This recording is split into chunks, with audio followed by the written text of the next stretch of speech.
Се реформира јавната администрација, се подобрува незината ефикасност, транспарентност и прецизноста во управувањето со човечкиот капитал во државните институции.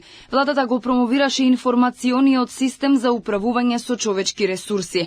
Премиерот Христијан Мицкоски е дециден дека со целосната имплементација на овој систем се прави голема разлика од хаос кон функционален систем, од пристрасност кон дигитална евиденција. Градиме нов, праведен, транспарентен и контролиран систем.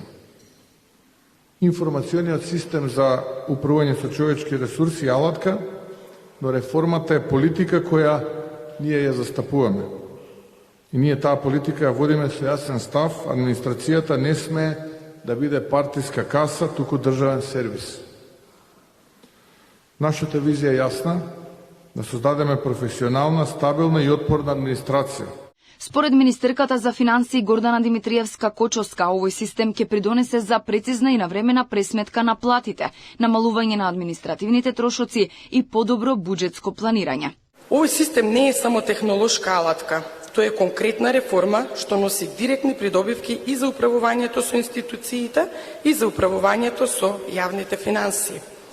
Како Министерство за финансии ја поздравуваме оваа реформа бидејќи таа е директно поврзана со поефикасно управување со јавните ресурси. Што се однесува до неефикасноста на дел од јавната администрација, оние кои не се компетентни да ја вршат работата на позицијата на која се поставени. Ресорното министерство планира и формирање на академија, каде кадрите ќе се дообучуваат во својата област. Уште еден чекор кон поефикасна администрација е и да престанат партиските вработувања.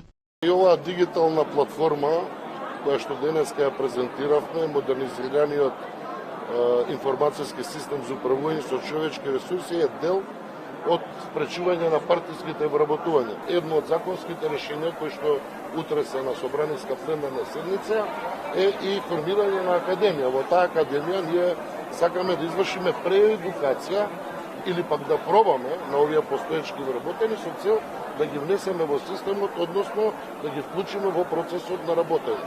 Реформите во јавната администрација се повеќе од неопходни, а со тоа ќе се постават и темелите за институционална стабилност и правичност без политички влијанија.